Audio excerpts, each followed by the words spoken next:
ஸ்ரீமதே ராமானுஜாய நமக. ஸ்ரீமத் வரவர முனையே நமக. ஸ்ரீ பாலதன்வி குரவே நமக.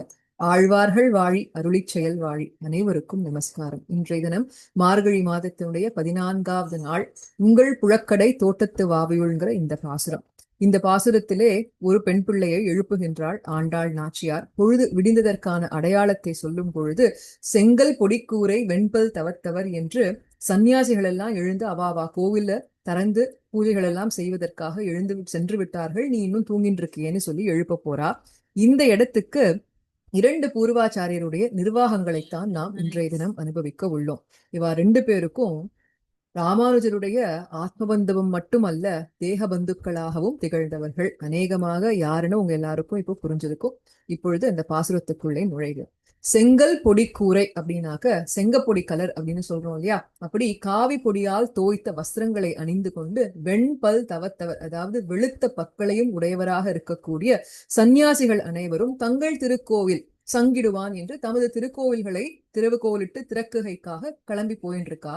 அப்படி இருக்கும் பொழுது பெண் பெண்ணே பாரு, பொழுது விடிஞ்சிடுது.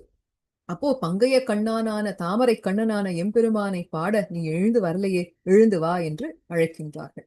இப்போ இதற்கு முதல் நிர்வாகம் யாருது அப்படின்னு கேட்டா சுவாமி எம்பாருடையது.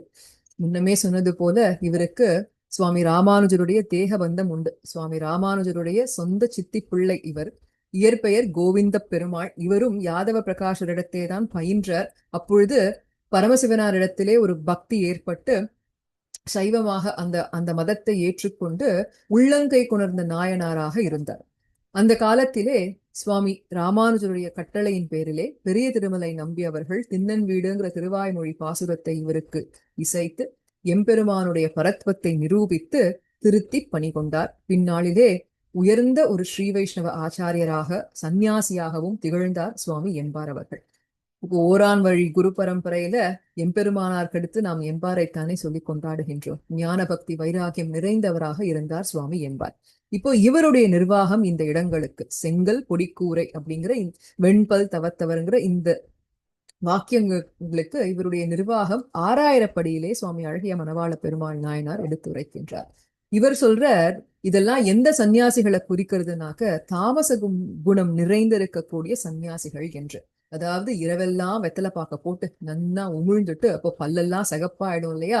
அப்படி ஒரு செருக்குடன் இருந்து போகங்களை எல்லாம் அனுபவித்து விட்டு பொழுது விடிந்தவாறே ராஜ தண்டனைக்கு பயந்து செங்கல் பொடியால் துணிகளை புரட்டி சன்னியாசிகளாக வேஷமிட்டு கொண்டு, காவி கலர்னு சொல்றோமே அதுல அதை செய்து கொண்டு வேஷமிட்டு கொண்டு தங்கள் தங்கள் தேவதைகளுக்கு பூஜை செய்ய இவர்கள் எல்லாம் புறப்பட்டு விட்டார்கள் என்று.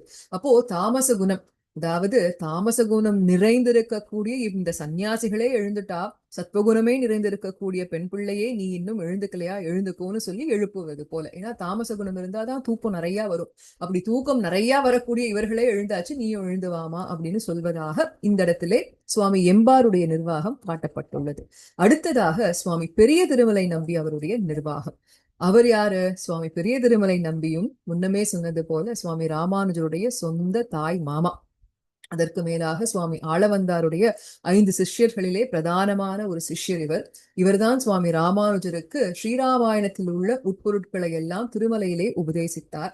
இவருக்கு பராசர பட்டரிடத்திலே அவ்வளவு ஒரு ஈடுபாடு.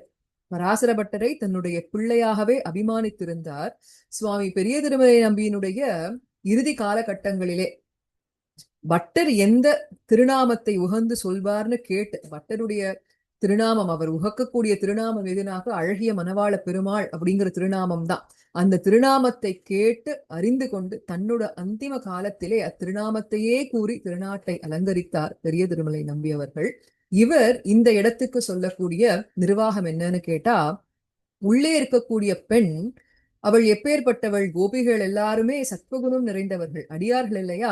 அப்போ சத்வகுணம் நிறைந்த ஒரு ஸ்ரீ வைஷ்ணவ பெண், அதற்கு மேலே கண்ணபிரானிடத்திலே மிகவும் பிரேமம் உடையவளாக இருக்கக்கூடியவள், எம்பெருமானுடைய அடியாராக இருக்கக்கூடியவள். அப்போ சத்வகுணம் நிறைந்த பெண்ணாகத்தானே இருப்பா. அந்த பெண்ணுக்கு நா உடையாய் அப்படிங்கிறா, அதாவது இனிய பேச்சு பேசவல்ல பெண் அப்படின்னு ஒரு பெயர். அப்போ இந்த பெண்ணை எழுப்பும் பொழுது வேஷதாரிகளை சொல்லி எழுப்புவது அவ்வளவாக தகாது அப்படிங்கிற.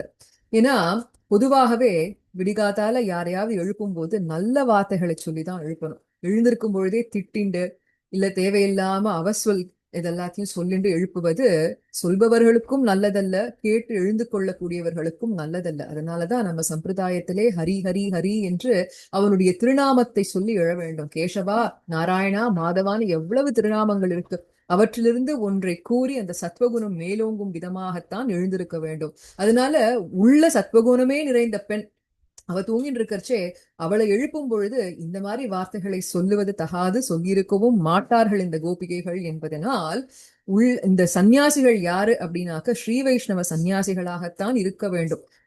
நல்ல சத்வகுணம் நிறைந்த சந்நியாசிகளாகத்தான் இருக்க வேண்டும். உயர்ந்த துறவிகளாகத்தான் இருக்க வேண்டும். முற்றிலும் அனைத்தையும் துறந்து சத்துவம் நிறைந்த துறவிகள் ஆவார் என்பது சுவாமி பெரிய திருமலை நம்பியினுடைய நிர்வாகம்.